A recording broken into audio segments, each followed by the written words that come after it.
कान्हा मेरी सांसों पे नाम अपना लिखा लेना, फिर जो जन्म लूँ मैं मोहे मुरली बना लेना।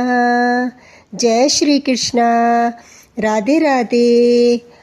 आज हम सुनेंगे कार्तिक मास अध्याय 20। इससे पहले मैं आपको कान्हा जी की पहली बार गाय चराने की कथा सुनाती हूँ।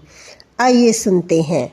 श्री कृष्ण श्री ठाकुर जी पहली बार गाय चराने की कथा। एक दिन ठाकुर जी हमारे कान्हा जी मैया यशोदा से लड़ने लगे और बोले, मैया मैं भी गाय चराने जाऊंगा। बहुत दिन हो गए बछड़े चराते, अब मैं भी बड़ी गाय चराने जाऊंगा। मैया बोली, तू मेरा छोटा सा लाला है, करीब 4 साल के होंगे नंदलाल। मैया बोली, तू गैया चराने गया तो इन गैयों के पैरों के नीचे आ जाएगा, ऐसी बड़ी बड़ी गैयाओं के संग कैसे जाएगा। तो श्री कृष्ण जी जिद करने लगे, मैया मैं तो गाय चराने जाऊंगा, मैं तो गाय चराने जाऊंगा। यशोदा मैया बोली, अच्छा ठीक है, तू बैठ, मैं तुझे तनिक तैयार तो कर दूं गो चराने के लिए। यशोदा मैया ने कान्हा जी को ऊंची धोती पहनाई। ठाकुर जी स्वर्ण के आभूषण पहनते हैं, सुंदर रत्न जड़ित आभूषण पहनकर तैयार होते हैं। आज माता यशोदा ने सारे आभूषण उतार दिए और ठाकुर जी का दूसरा श्रृंगार किया। जब गाय का दूध निकालते हैं तो उसके पैरों में रस्सी बांधी जाती है ताकि वह लात ना मारे। माता यशोदा ने उसी रस्सी से, जिसे दोनी कहते हैं, कान्हा जी की पगड़ी बनाई। उस रस्सी पर मिट्टी गोबर सब लगा था। ठाकुर जी ने दोनी को पहन लिया और गले के सारे आभूषण उतार कर माता यशोदा को दे दिए। माता यशोदा ने सुंदर सुंदर मोगरे के पुष्पों की माला बनाई, गुलाब के पुष्पों की माला बनाई, जो कान्हा जी को ज़्यादा कष्ट न दे। इस प्रकार की मालाएं पहनाई। कान्हा जी की कमर पर माता यशोदा ने दूसरी दोनी बांधी। मैया ने कहा, कान्हा जी का मधुर श्रृंगार किया और छोटी छोटी पादुकाएं लेकर आई, कान्हा जी को पहनाने लगी। तो कान्हा जी ने पूछा, मैया ये क्यों पहना रही हो। मैया बोली, लल्ला ये पहन कर जाएगा तो तेरे पैरों में कांटे नहीं चुभेंगे, ना ही कंकड़ लगेगा, वरना तुम रोते रहोगे। इतने में कान्हा जी ने दौड़ के गौशाला गए और गौशाला जाकर गिनती करने लगे। यशोदा मैया बोली, ये क्या कर रहे हो लल्ला। कान्हा जी ने कहा कि मेरे तो 2 पैर हैं और मैया यहाँ हर गाय के 4 पैर हैं, तो मैया सबके लिए एक एक पादुकाएं मंगवा दो। मैया बोली, इनके पैर में कांटे नहीं चुभते, इनके पैर तेरे जितने कोमल नहीं होते। इन सभी गायों के पैर में खुर है और खुर की वजह से न कंकड़ लगते हैं न कांटे। जैसे ही मैया ने ये बात कही तो कान्हा जी ने पूछा कि मैं कमज़ोर क्यों हूँ कि मुझे पादुका की आवश्यकता है, और माता ये गैया खुर के साथ कंकड़ से बच जाती है। इस पर माता यशोदा हंसकर बोली, तेरी बातें तू ही जाने, अगर तू ज़्यादा बातें बनाएगा तो मैं नहीं जाने दूंगी। कान्हा जी ने तुरंत कहा, ठीक है मैया, मैं जा रहा हूँ। ठाकुर जी ने गाय चराते समय भूमि के जिस भी स्थान पर पग धरे वह स्थान मधुर गीत गाने लगे। ठाकुर जी जब गैया चराने गए तो सब सखाओं के साथ, तब वह इतने खुश थे, कभी नाचते कभी गाते, साथ बैठकर बातें करते। कान्हा जी का यह भाव देखकर गाय भी खुश हुई और झूम रही थी, खुशी से झूम रही थी। राधे राधे। जय श्री कृष्णा। अब हम सुनते हैं कार्तिक मास महात्म्य का अध्याय 20। इससे पहले के अध्याय में आपने सुना कि किस प्रकार पावन गंगा की उत्पत्ति भगवान के चरणों से हुई, और अब आगे का वृत्तांत सुनते हैं। सूत जी कहते हैं कि भगीरथ के वंश में सूरदास नाम का एक राजा हुआ, जिसका पुत्र मित्रसह था। मित्रसह गुरु वशिष्ठ जी के श्राप से राक्षस हो गया, परंतु गंगा जल के प्रभाव से वह भी भगवान के परम पद को प्राप्त हुआ। ऋषि पूछने लगे कि हे सूत जी, गुरु वशिष्ठ ने किस कारण से श्राप दिया, सो आप कृपा करके बताइए।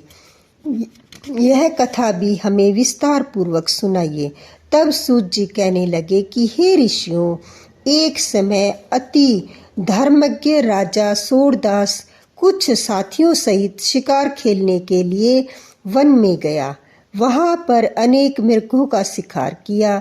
फिर भूख तथा प्यास से दुखी हो राजा नदी के तट पर आया। यहाँ पर उसका पुत्र मित्रसह नित्य नियम करता था। राजा ने रात्रि वहीं पर बिताई। प्रातःकाल होते ही वहां से उठकर फिर शिकार खेलने की तलाश में चल पड़ा। कुछ दूर जाकर राजा ने देखा कि पर्वत की कंदरा में एक व्याघ्र और व्याघ्री है। राजा ने उनको देखते ही धनुष पर बाण चढ़ाया और उन पर छोड़ दिया। बाण लगते ही व्याघ्री घायल होकर वहीं गिर पड़ी, फिर थोड़ी देर बाद मर गई। तब व्याघ्र राक्षस रूप धारण कर बड़े क्रोध में आकर कहने लगा कि राजन, तूने मेरे साथ बड़ा अन्याय किया है, इसका बदला मैं अवश्य लूंगा। इतना कहकर वह राक्षस अत्यंत दुखी हुआ। उसके बाद राजा ने अपनी नगरी में आकर संपूर्ण वृत्तांत अपने मंत्रियों से कहा। कुछ समय बीतने पर राजा सूरदास ने मुनियों को बुलाकर अश्वमेघ यज्ञ किया और गुरु वशिष्ठ जी ने विधि पूर्वक ब्रह्मादिक देवताओं को आहुति देकर यज्ञ समाप्त किया। फिर स्नान करने के लिए नदी के तट पर चले गए।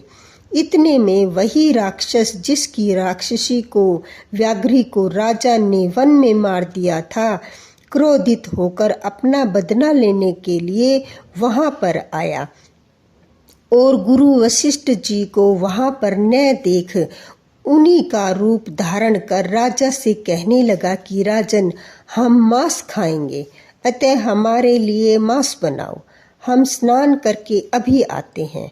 इतना कहकर वह वहां से चला गया। फिर उसी राक्षस ने रसोई का रूप रखकर राजा को मनुष्य का मांस पका कर दिया। तब वास्तविक गुरु वशिष्ठ जी स्नान करके वापिस आए तो राजा ने सोने के थाल में सजा हुआ मांस मिश्रित भोजन उनके आगे परोस दिया। तब गुरुजी ने ज्ञान दृष्टि से मनुष्य के मांस का भोजन जान लिया और क्रोध युक्त होकर राजा को श्राप दिया कि हे राजन, तुमने हमको मनुष्य का मांस खिलाने की चेष्टा की और राक्षसों का भोजन दिया, सो तुम भी राक्षस हो जाओ। तब राजा ने कहा कि हे गुरुदेव, आपकी आज्ञा से ऐसा भोजन बनवाया गया है। यह सुनकर वशिष्ठ जी ने ज्ञान दृष्टि से राक्षस द्वारा राजा के चले जाने का संपूर्ण वृत्तांत जानकर राजा को बताया। तब राजा ने भी क्रोधित होकर अंजलि में जल ले लिया और कहा कि आपने अकारण मुझे श्राप दिया है, इस कारण मैं भी आपको यही श्राप देता हूँ। तब राजा श्राप के लिए देने के लिए तैयार हुआ तो उसकी रानी दमयंती कहने लगी, आप क्षत्रिय के पुत्र हैं, क्रोध को त्याग दें, जो भोग आपके भाग्य में लिखा है उसको भोगो। जो मनुष्य गुरु से हुकार तुकार करता है वह वन में जाकर ब्रह्म राक्षस होता है। स्त्री के वचनों को सुनकर राजा क्रोध त्याग कर विचरने लगा कि अब क्या करना चाहिए। फिर राजा ने उस जल को ज्यों ही अपने पैरों पर डाला, त्यों ही उसके पैर काले पड़ गए। इसी कारण वह राजा कालमासपाद से के नाम से विख्यात हुआ। तत्पश्चात राजा गुरु जी के चरणों में पड़ गया और क्षमा मांगने लगा। तब वशिष्ठ जी ने कहा, क्योंकि यह पाप तुम्हारे अनजाने में हुआ है, अतः इसके प्रभाव केवल 12 वर्ष तक रहेगा। इसके बाद तुम अपने असली रूप में आ जाओगे और अनेकों वर्ष तक राज्य भोग कर गंगा जल के प्रभाव से ज्ञान प्राप्त करोगे। तब भगवान विष्णु की सेवा करते हुए अनंत काल में परम शांति को प्राप्त हो जाओगे। इतना कहकर गुरु वशिष्ठ जी अपने आश्रम को चले गए और राजा राक्षसी देह को प्राप्त हो गया। वह भूख प्यास से दुखित हो निर्जन वन में फिरने लगा। वहाँ से वह अनेक कष्टों को सहन करता हुआ नर्मदा नदी के तट पर आया और वहाँ भी वह पशु पक्षी मनुष्य सर्प आदि खाकर विचरण करने लगा। संयोगवश एक दिन नर्मदा नदी के तट पर घूमते हुए स्त्री सहित रमण करते हुए एक मुनि को देखा। भूख से पीड़ित होने पर जैसे व्याघ्र मृग को पकड़ लेता है, उसी प्रकार उसने मुनि को पकड़ लिया। उसकी स्त्री ने जब अपने पति को राक्षस के हाथों में देखा तो वह राक्षस देहधारी राजा के आगे हाथ जोड़कर विनयपूर्वक बोली कि आप मेरे पति को मत मारो।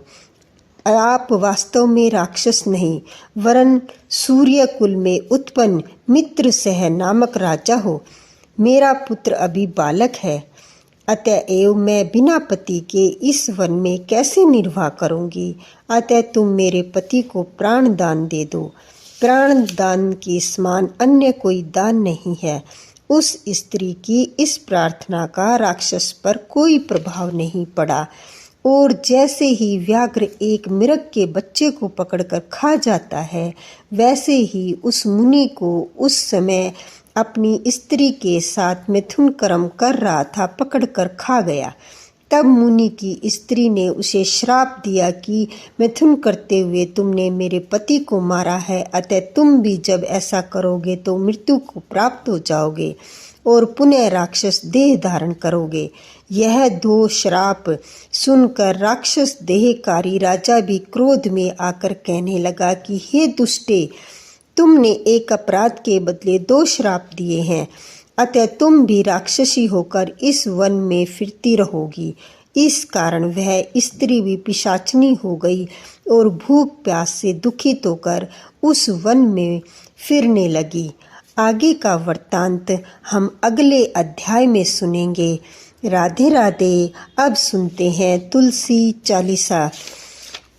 जय जय श्री तुलसी महारानी, विनय करूं सिर नाय। जो मम हो संकट विकट, दीजे मात नशाय। नमो नमो तुलसी महारानी, महिमा अमित न जाए बखानी।